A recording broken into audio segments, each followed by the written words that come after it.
guys, and welcome back to A Better You. I am your host, Fernanda Ramirez, and welcome back to the Lifestyle, Wellness, Self-Development, Self-Care, and all of the above podcast. I'm so happy that you clicked on this episode, and if you're new to this podcast, welcome. If you are a returning listener or viewer, then welcome back. I missed you. It has been a long time no talk type of situation, and I've missed you guys very, very, very, very much. I apologize for my absence, but I hope that you guys have been having the best summer or winter if it is Australia where you live, and you've just been doing well, feeling well, making sure that you are maintaining the best version of yourself. And if not, then maybe you clicked on this episode for the right reasons, to recenter, to rebrand, and to just gather yourself together. In today's episode, we are going over the guide to the perfect mid-year reset. We're going to talk about rebranding ourselves and becoming the ideal version of ourselves that we want to step into. I don't know about you guys, but every single new year, I make an elaborate plan for how my year is going to turn out. I go crazy with the vision boards, I go crazy with the life binders, I make all the goals that I want, and it's easy to fall kind of behind on the goals that you've created for yourself. It happens to me, I know it happens to you guys. Things come up, especially in the middle of summer when you're so focused on maybe having a good time, or maybe the weather is a little bit distracting, plans are distracting, there's weddings happening, there's parties happening, birthdays happening. I don't know. There's just so much happening in the summer, and it's easy to actually, I was going to say it's easy to get drifted away into what's happening around you. But then again, I was going to say it might not be the worst thing to be present. So that's actually, now that I say it out loud, that is my current dilemma. It is enjoying being in the present, but also not forgetting about the plans that I have for the future. I know for myself, I have a lot of goals and a lot of ambitions, and I will be disappointed in myself if I don't finish or accomplish all the things that I want to by a certain time. And for me, that is 2024. I created a bunch of goals at the beginning of the year to actually accomplish them and to put myself in a position that I want to be in and, ultimately be the version of myself that's in my mind every day when I think about the person that I want to become. I do want to say though, if you have been feeling sluggish, if you have been feeling a little bit run down or burnt out, don't be too hard on yourself. It happens to the best of us, and I try to say it as much as I can in a bunch of different episodes, but I feel like it's really hard to be on our A game 100% of the year. Unless you have that perfect discipline to work through all your different phases, through all your different chapters, and to really, stick to your goal every single day through and through till the end of the year, I feel like a lot of us may drift and get distracted along the way. And I do think that's normal. And I do think that at this time of year, it's also a great time to reflect on what you have accomplished over the past 6 months and really give yourself some credit for how far you've come. It is so easy to look past the accomplishments that you have had. And even if you are thinking back to the 6 months and you're thinking, well, I don't have any big accomplishments, or I didn't travel anywhere, or I didn't have a big promotion, or I didn't get the best grades, or whatever it may be. If you didn't do the things that seem like the flashiest or maybe something that you won an award for, and instead you actually had some emotional downfalls, you might have actually grown in a bunch of different ways that are more internal, and maybe you overcame certain bad habits or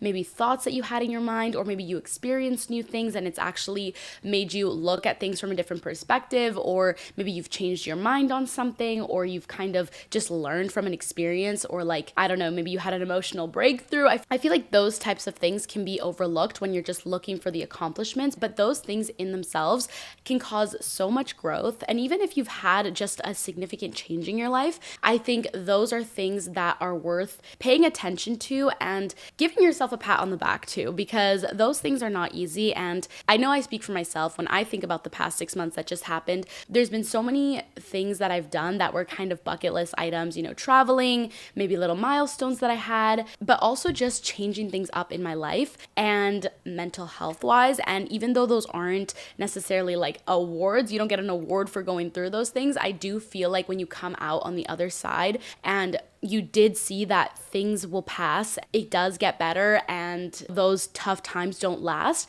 I feel like there is some pride to be had there, and just feelings of accomplishment knowing that you got through those tough times. And even though that wasn't necessarily something you had planned at the beginning of the year, that a lot of things that can come up are not what you expected, and being able to roll with the punches, being able to be adaptable and to be flexible, I think there is value in that, and there are so many lessons that you learn along the way.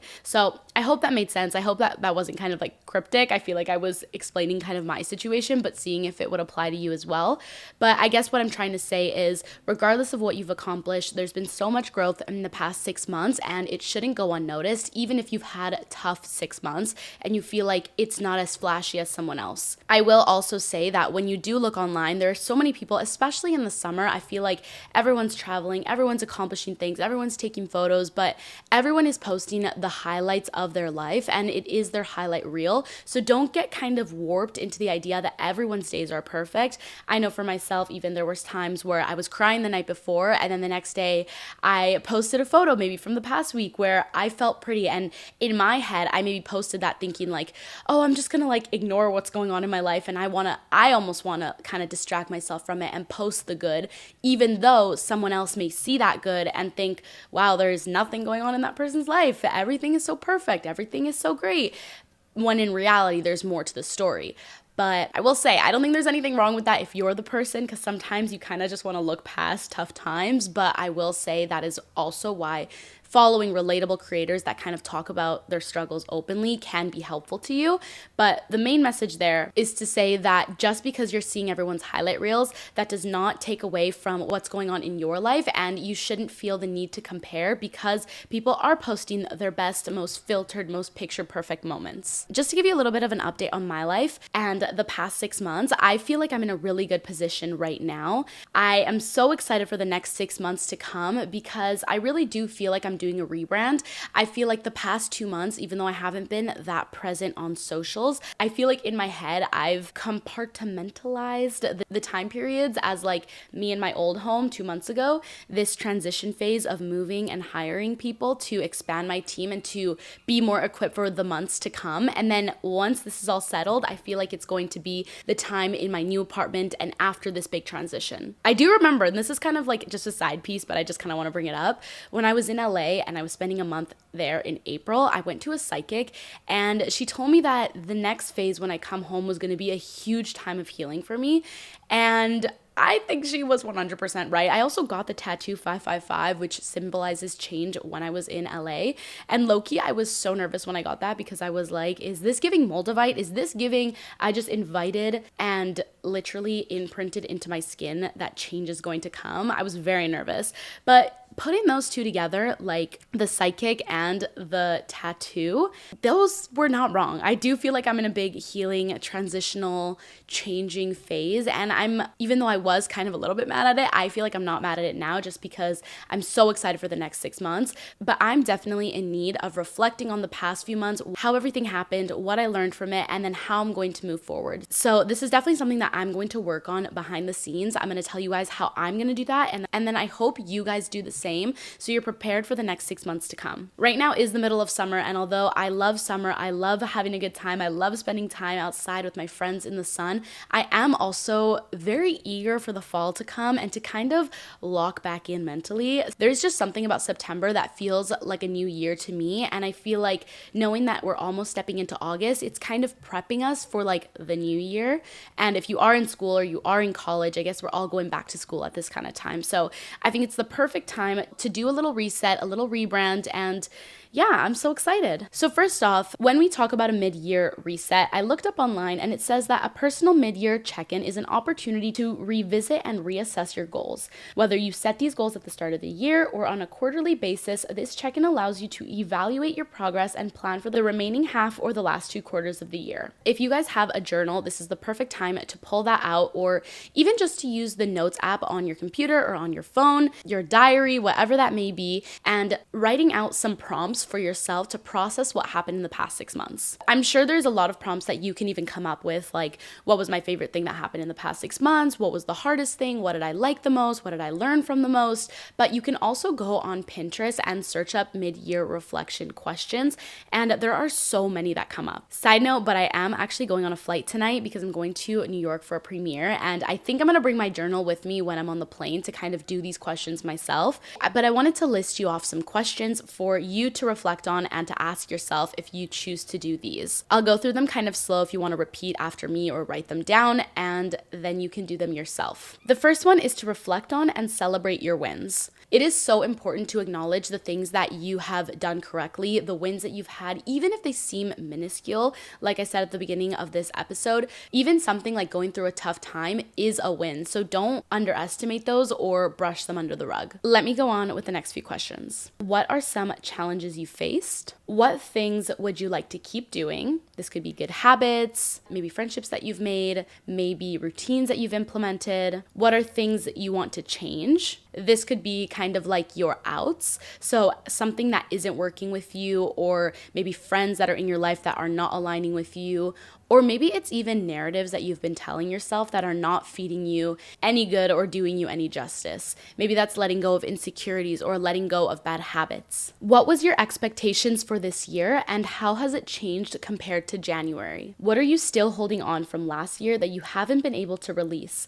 What steps can you take to release it, and how will this change in the next 6 months? What is your current outlook for the next 6 months, and why do you feel this way? List 3 things you've learned about yourself in the first half of the year. Describe any unexpected opportunities or blessings you've experienced in the past 6 months. Are your actions aligned with your values and intentions? And describe the new connections you've made since January. Now, those are some questions that I really want to answer for myself, and I feel like will definitely kind of put me in a good place moving forward. But again, there are so many questions online, and you can even ask like ChatGPT. Like, there are literally so many resources for inspiration if you want kind of mid-year reflection questions. But those are the ones I'm going to be doing. The other thing that I'm going to be doing, which I feel like kind of go hand in hand with the reflection questions, but is just going back to the goals and the life binder that I made at the beginning of the year. Also, side note, if you haven't seen my how to make a life binder video on YouTube, I highly recommend you watching it. Even though it is not the new year, I feel like you can really watch that video whenever, and I did spend a lot of time on that video and a lot of people really enjoyed it.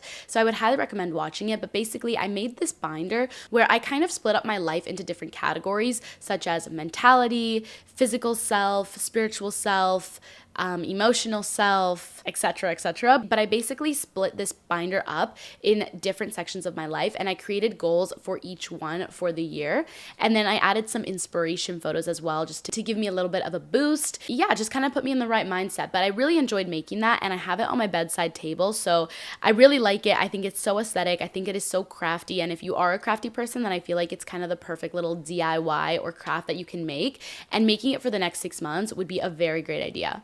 I honestly feel like even for myself, I kind of need to go back and look at it and see if there are things that don't align with me anymore, or see where my priorities shifted, because I think it's really important and a really good skill to be able to look back and think, okay, even though these were my goals, even though these were my priorities, if things changed, that is okay, and I accept myself for changing it, and that's fine. You know, sometimes priorities change and it's not the end of the world. If anything, it actually is more restricting to hold on to beliefs and priorities that no longer serve you. So definitely go back on your goals that you made for the year, revise them, see if they still align with you. If not, make some changes to them and put them somewhere where you can see them. If you want to make a physical vision board, I honestly think that that's the best one because you have it there to look at every single day. But if it's not that, definitely do it on your phone and make it a wallpaper so that you kind of have it in your head what the focus is for the next 6 months. And also there are a lot of other different things that you can do to kind of give yourself some inspiration. For me, that's making maybe a new playlist for the next 6 months, maybe finding podcasts for the next 6 months that I really want to lock into and listen. Maybe that's books for the next 6 months. Maybe that is creators that you want to watch, etc. I was telling my boyfriend yesterday that even though I obviously am, there's no way I could be where I am without discipline. I do feel like I am someone that is more driven by inspiration and motivation. And for me, a technique that kind of works is like re-inspiring myself very often so that yes, it is discipline, but also it's the inspiration that is propelling me forward. A technique that works for me is listening to those podcasts, reading those books daily so that every day I'm inspired to do what I'm doing. And I feel like that drives me more than kind of living this mundane, disciplined life that is not exciting for me. I need to feel some sort of emotion when I'm tackling all these tasks and going after my goals. So if maybe that technique works for you, I highly recommend just kind of shifting your mindset to that and thinking, how can I inspire myself? I don't know about you guys, but there are those times, you know, where you're up in the middle of the night, you scroll through some video and all of a sudden you're like, I need to get my life together. I need to go work out. I need to change my my mindset. I need to be rich. Like, you just stumble across some video that is so inspiring to you and it just makes you want to turn your life around. If you know exactly what I'm talking about and you know what makes you feel that way, go to those creators, go to those books, go watch those videos or documentaries or listen to that music and do it more often so that you feel those inspired feelings all the time rather than whenever you kind of stumble across it, which could be once every 2 months. Or to give you guys some inspiration, I'm going to talk about some of my favorite people that put me in that inspired state. For one, I love the girl Tam Kaur. I think that's how you say it, Tam Kaur. She is super cute, super motivating, and honestly, props to her because she delivers her message very concisely and like professionally, and she just kills it every time. Same with Wizard Liz. I feel like both of those people make me want to get up and get my shit together, literally. Also for, I guess, like more spirituality or kind of feeling more in tune with yourself and just like your feminine energy, I love Hitomi Mochizuki, which I talk about her all the time, but her videos on YouTube, I actually just love watching them. They inspire me so much creatively, and just as like a human being, I want to be her. I love her morals and her values and everything she stands for. I also love listening to Jay Shetty, the Huberman Lab. I love listening to podcasts of like girl entrepreneurs and like girl bosses. They really get me motivated, as well as watching just like YouTube videos that are informational. Maybe that's even a documentary, just anything that kind of sparks food for thought that kind of makes me want to implement whatever they're talking about and do that in my daily life. I've mentioned this so many times, but I have been reading The Creative Act for the past like month and a half, and I've loved it. I feel like I've been reading 2 chapters a day, and every day those chapters have been motivating and inspiring me, which like makes me motivated for the rest of the day, if that makes sense. I also want to say, if being disciplined, locking in, that really works for you, you should 100% look into doing the 75 hard challenge. I know at the beginning of the year, I shouldn't have even said it because then people were like, hello, Fernanda, are you going to do it? But I said in a podcast episode that I wanted to do the 75 hard, and I was actually very committed to it. I was like, let's do it at the beginning of the year. I'm going to vlog it all. It's going to be great. In theory, that was a great idea, and I would actually love to do that for a YouTube series just because that is so helpful for my personal life and also is so inspiring to other people and also is such great content. But you know, things came up and it didn't end up happening. Although I feel like I kind of did it in my real life, like for a month and a half, definitely not 75 days. But anyways, I was debating doing it now because I have a lot of projects coming out in September, October time. And I'm like, Fernanda, if you want to do the things you want to do and actually accomplish them and actually be that person by that time, you need to lock in now. And it's actually like 75 days from now. So I'm considering it. I'm considering actually trying it, but kind of changing the rules and making it fit a little bit more my lifestyle and what I prioritize. So I actually had a little bit of motivation inspiration yesterday, and I stuck up 75 sticky notes in my office and numbered them all, so I feel like I would have a visual representation of the 75 days and I could feel that motivation by like pulling off each sticky note day by day. So yeah, those are there. They're not coming off. When I come back from New York, I might have to actually follow through with it. Otherwise, I just have 75 sticky notes on my wall for no reason. But that's definitely something that I want to do, in the next 6 months. And I feel like it will completely transform who I am. I also want to say, going off of that there is this quote that really sticks out to me. And basically it says that nothing changes if nothing changes. And although that may be obvious, you may have heard that before, I really feel like it's something that I want to have like imprinted in my brain, because I feel like a lot of us have the habit of wanting an ideal lifestyle and wanting to be like the people we see online and wanting to be like this highest version of ourselves, but we don't do the things daily to actually be there. We're not necessarily acting as that person would be acting if you were in that position, which is kind of why I feel like I need to remind myself, like, if I want change, I have to change who I am. If what I'm doing right now is not producing the results that I want, I need to change, and it's okay to change. And change is uncomfortable and it is scary and it is hard, but you have to want your goals more than the life that you're living right now. Okay, now that we've talked about our goals, what the past 6 months have looked like, what we want our next 6 months to look like, the reflection, the change in priorities, the even just considering how we currently feel. The next thing I'm going to do is get the ball rolling. That means I'm going to book the stuff I need to book. I'm going to order the stuff I need to order. I'm going to make plans for the things that I need. And lastly, I'm going to cancel the plans to make space for the new plans. This is what I like to do to get the action going and to actually put forward this dream lifestyle and dream life that I want to live and like actually get it in motion. So what do I mean by this? For me, this might be therapy. I might just need therapy, okay? Or maybe it's even getting a haircut to get rid of the past 6 months and to kind of feel more put together, which actually I just did get a haircut last week. It might be getting my toes done and my nails done, which, side note, I actually did get today, so I'm already feeling a little bit better. It might be booking a tan if that's what I need to feel better. Something else that I actually do need to book is like a doctor's appointment, a dentist appointment, a naturopath, a dermatologist. Like, I just need to get my health in check. For me personally, that is kind of like my priorities. Maybe that's booking workout classes, booking a facialist, booking, I don't know, any vacations that I need to book up in the future.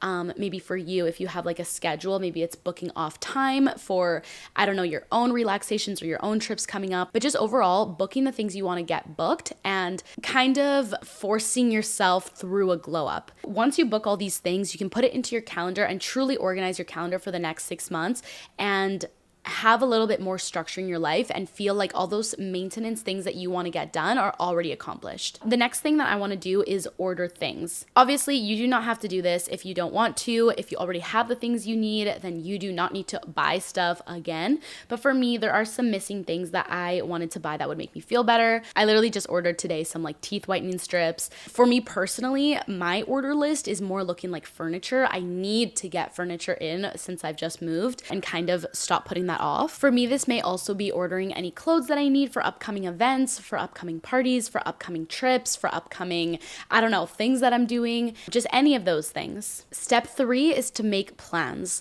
I know that summer is right around the corner. I know that summer is going to end right around the corner, and if I don't make the last plans that I want to, I'm not going to have the summer that I wanted to by the end of it, if that makes sense. So I know for myself, I have a few cabin trips coming up that I'm really excited about. I want to make sure that it's all planned, everything is booked. I make plans with the people that I haven't seen yet this summer, and I also make plans for like work things that I'm doing.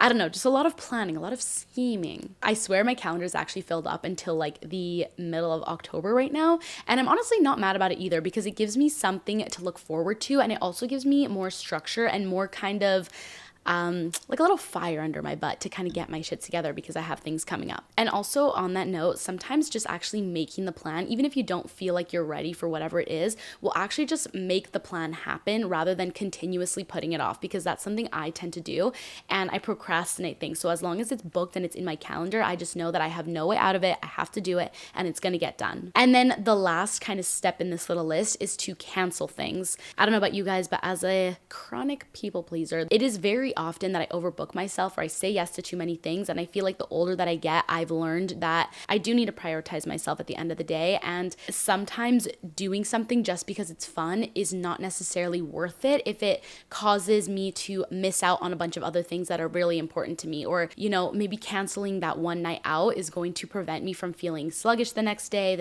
after that, being late on all my things. I just feel like I can't afford anymore to just have like a fun night and it ruin the rest of the week for me. So for me, definitely, I'm going to cancel any plans or parties or trips that do not align with me, that do not align with the goals I have for myself, and that don't necessarily serve me or align with who I am right now and the goals that I have right now. Other than that, I feel like for the next 6 months, the things that I need to do is kind of get my apartment in check and do a deep clean of my apartment and get rid of clothes that I don't want and make space for, you know, potentially there might be new things coming in, but just get rid of the old and kind of feel this new leaf turning. Some other things you can do, especially in your environment, other than cleaning your space and making sure that all the stuff you don't want is taken out, is maybe buying some flowers or a candle for yourself, or maybe some room spray or like new sheets, something to get you excited about your routines again. Maybe that even might be getting like an espresso, that's kind of expensive, but like a coffee maker, or maybe new tea,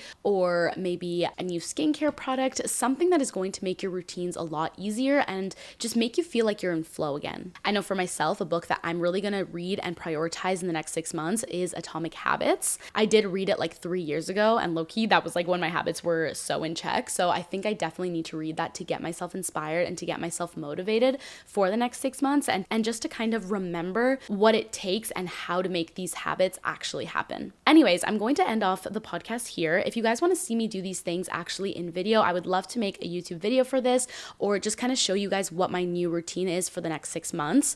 I'm definitely going to do a little life rebrand, and again, side note, personal news, but I hired an assistant and I feel like I've gotten my team so much more under control. I'm basically all moved in, just got some furniture to buy, a few more summer plans here and there, but I'm so excited to feel this new leaf come over me and to just embrace the new me and not dwell on the fact that I'm not the same as I was 6 months ago, and actually be excited for the change, be excited for the responsibility, and be excited for all of the great things that are going to come now that we are preparing and setting ourselves up for success for the next 6 months. Anyways, I love you guys. I hope you had a great 6 months, and I hope that you're excited for the next months to come. I believe in you. We are going to accomplish so much. And if there's any other podcast episodes that you want to see from me, or anything you want me to talk about, or any topics you want to hear, definitely let me know, because I'm feeling inspired, I'm feeling good, and there will be very consistent episodes coming up.